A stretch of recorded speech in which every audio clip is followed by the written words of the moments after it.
as we close, just any other like core issues, because I know you talked about like Asian men and their self-image. And I guess I'm just curious if there are any other like really, I think I'm just thinking about like how that builds into like if you work with any fathers Mm, or people who are in marriages or long-term relationships, and if they talk about like how they feel about how not their mental health, like not tending to it, has affected their relationships with their intimate partners mhm. and also being a partner and co-partner to like parent Yeah. their children, or maybe um, like how have you come to peace too with maybe seeing some of your elders in your family, whether they be men or women, um, not be able to have the same access in the language that our generation does, and maybe accepting and grieving that they may not commit to or feel safe to or have access or whatever it is to be able to kind of intentionally work on their mental emotional health.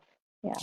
Anything Yeah, that, and again, honoring your capacity and sure. we can always continue these conversations, but anything that you want to share in closing. Yeah, I'll drop this as the last thing because I Yeah. actually want to very much credit my parents Yeah. because around the time maybe 2 years ago that I really dove into my own personal development journey, understanding why I am the way I am, psychologically, somatically, all the things. My parents actually embarked on a personal development journey of their own. So, there's actually a company that's based in Taiwan that does this kind of work for Mandarin speaking people. And they're, Oh, wow. yeah, so, in the same way that I've learned about things like, oh, like where's my locus of control? Do I see agency in how life or is life happening to me? Like those kind of concepts, but my Mm, parents are learning that too. So, and I've really that's a seen the big one I see change. playing out with my mom. Yeah. Yeah. Hmm. So I feel very fortunate in that way where, in my healing journey with my parents, we've very much been able to meet halfway, both me and with my dad and me and my mom in particular. Um, but that's what I want to say as well. Like, even though sometimes we can look at the older generations, like, oh, they're stuck in their ways, there's a lot there that's just stuck. Um, there's always tremendous possibility for change, given the right context, the right kind of people to speak to them and serve them. Like say like in this company, they talk about these personal development concepts through the lens of Eastern philosophy. So it's like the things that they learned growing up, the lessons are contextualized in that manner. Mm. Yeah, thank you, Precious. That's beautiful. Yeah, if you could shoot me a DM. It's like it's crazy because you got to really line up for this thing. Like there's just Yeah, booked because out I'm the door sure it's like a rare all resource. the Like, yeah, we time. need Yeah. help. Oh Yeah. man, yeah. So shoot me a DM, and it's by a recommendation system. So say like if your parents are open to doing it, Mm. I'd have them talk to my parents and fill out a form and all that. There's a whole process, but it's really incredible work just to see it mirrored with like say the kind of work that me and Carolyn are doing, but before almost like a mainly older generation. It's incredible. So. I'll end on that healing is happening everywhere, even where we don't expect to see it. Everybody's wanting the best for themselves and those around them, even if sometimes it doesn't, if it doesn't seem like it. So, uh, which is very real. So, I I know that I'm doing my best. So I extend the grace and compassion that everyone's doing their best as well.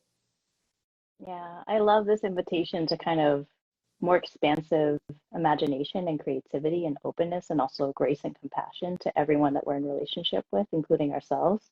And I've been trying to practice more like yin, feminine, subtle, subconscious energy awareness. Yeah. And it's also like giving agency back to the people you're in relationship with, even though they may not be able to communicate with you, trusting that they are doing their best. Yeah. And that's something that my parents, especially like my father, who's a little bit more able to communicate, he was American born, so his Mm, English like inability to kind of communicate with me is a little bit better than my mom mm, for many different reasons. But he tries to like affirm to me, like, trust that we're doing our best and that we love you very much. Mm, So I think when he told me that, like, that was everything I needed. And so just to focus on my own inner healing and what I need, and to the extent that they have capacity to hear and to understand and to better our relationship, that's all I could ask for. So thank you for that. And yeah. thank you so much, Lohai. Thank I really you. appreciate you. And yeah, many blessings to you and the communities that you serve, to your ancestors, to your family, to the people who are watching this. I hope that this was helpful. Continue to ask questions in the chat or DM us, or like continue the conversation. If you're like, that wasn't like, I wanted to ask this, or like, what's this resource? Like, please continue to be curious, because it could help you, your family, those you love, or other people. So thank you so much. Is there anything else as we transition? No, just thank you. I, Oh, I see I see that someone commented on one of my posts recently, and she said, "Women need sisters just as men need brothers." mm, And I think about that a lot, and that's kind of the long-term goal. It's for it to bring these lessons together, to bring the healing that we create in the men's community, in the women's community, in the queer communities, that it can ultimately all come together, because it's not meant to always be in isolation, right? It's a larger community at work that can all be connected. So I'm grateful to yeah, feel that in this moment, and it's fueling for me too, that there's people out there that also believe in the importance of this.